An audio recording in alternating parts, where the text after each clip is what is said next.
Welcome to another edition of MillionaireOnDemand.com.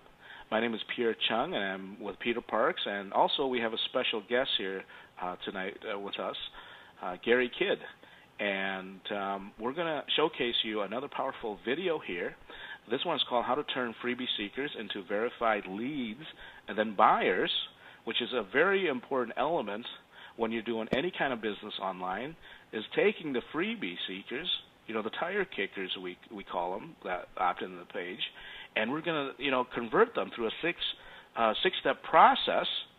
And I believe you can get some pretty good tips and golden nuggets in there that you could start using right away. And then lastly, what we're going to do, we're going to give you a sneak peek of our back office, the Millionaire On Demand back office, that's going to give you a lot of content and really get you going and get you on your path to becoming a millionaire on demand. What do you think, Peter? I think that's absolutely fantastic, Pierre. And this is exactly what we're going to do with MillionaireOnDemand.com. We're going to show you the inside secrets of how to convert all your freebie seekers and turn them into buyers. One of the biggest questions I always get when clients and customers email me is they've got these rather large lists of prospects, and their conversions are horrible. And what I always tend to do is I ask them to look at their email autoresponder sequences, and I can tell why their conversions are terrible is because they're not establishing and building a relationship with their prospects. They're just trying to market to them until they drop or unsubscribe, and that's an old school type of marketing approach. It no longer works. Your Web 2.0 visitors are very savvy online now, and they demand a little bit more respect, and they want some more bang for their buck. So at MillionaireOnDemand.com, we're actually going to get into the inside secrets of how you actually change how to convert your freebie seekers into buyers, and we're going to get into the process right now. Now, Gary, I just want to get your thoughts and opinions as to how you usually convert your freebie seekers or your prospects into buyers, and then we'll get quickly into the six-step process. Yeah, hi guys. Yeah, well, I mean, I used to use a technique where basically, when I first got started online about 7 or 8 years ago, I used to send people to a lead capture page. They used to opt in, and it was just single opt-in, and that was how it worked. I then had to start changing things around and start moving towards double opt-in.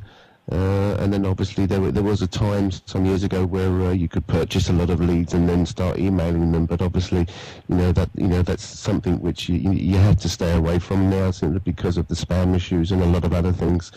But I never used to go into one-time offers. I used to basically get them on my list, and then most of the emails that I was sending out were giving a bit of information, but most of the time I was trying to sell different products to them at the time. Awesome, Gary. Thank you very much. One of the biggest things that we like to do at MillionaireOnDemand.com is, now that you've seen the actual mechanics behind the websites, we want to show you how everything actually works. So when you're actually doing a one-time offer, most marketers don't realize when you're offering your prospect the one-time offer and they don't take the actual first offer that you have, it may be because the offer is too high. So I'm just going to take some low numbers here, and I'm going to start the one-time offer at $97. Now, $97 one-time offer, for the most part, you would figure people would be able to afford that. But I've done a lot of research online, and I've realized a lot of people can't even afford $97 online to buy an information product. So at Millionaire On Demand, we're going to show you not so much sneaky techniques, but we're going to show you how to position your offer in such a way that your prospect will kind of feel kind of stupid by not taking your offer. So the first step that we want to do is you want to make sure that if they can't take your one-time offer of $97, what I used to recommend my clients do is to drop the price by at least 20% and then offer something in the $67 to $77 range. Now, what actually happens there is you take a little bit of pressure off your prospect and you make the offer a little bit more enticing. Now, if they don't take that offer, then definitely have them click a link and you actually drop the price down again. So now they're looking at a $47 to a $57 product, which is well within reason of everybody's price range. And it's a marketing sneaky term that I like to tell my clients. I tell them to reduce to the ridiculous.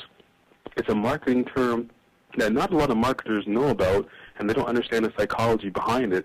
And the psychology basically is you reduce the price so ridiculous, you make the offer so ridiculous to your prospect that they simply feel foolish and feel stupid that they don't take the offer, and psychologically deep down they say to themselves, I got to take this offer. It's priced so cheap that I simply can't pass it up. And if they actually do pass it up, then they feel a little bit stupid, they feel a little bit dumb. And that's why it's the psychology of the market. We call it the reduce to the ridiculous. Now, once you've gotten your prospect into the buying funnel with a one-time offer, the next step to do, if they take, is you always want to have a strong call to action. Now, when they take your one-time offer for could be a special report, or it could be a quick little information downloadable product like a CD, you need to be able to redirect them to one of your main offers. And how you do that is once you got them into your buying funnel, you need to be able to have a strong call to action that always redirects them to your main offer. Now, if they're still a freebie seeker, they haven't taken your one-time offer, and they've passed on your other two offers, then you got them into your prospect funnel still. Now they're leads. So what you want to do is you want to give them more content with your email delivery, and you always want to have a strong call to action towards the end of all your email messages.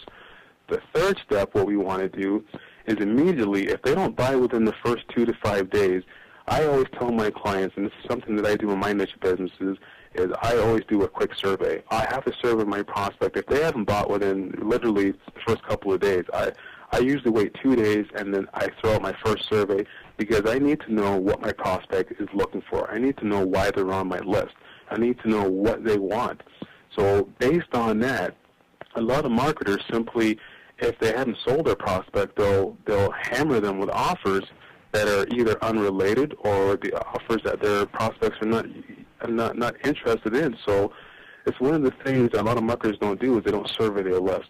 So it's very important that you survey your list. So at MillionaireOnDemand.com, we want to show you the inside secrets of how to present proper surveys to your prospect, so you get the information right away, so you know exactly how to target your prospect. You know exactly what offer to give your prospect.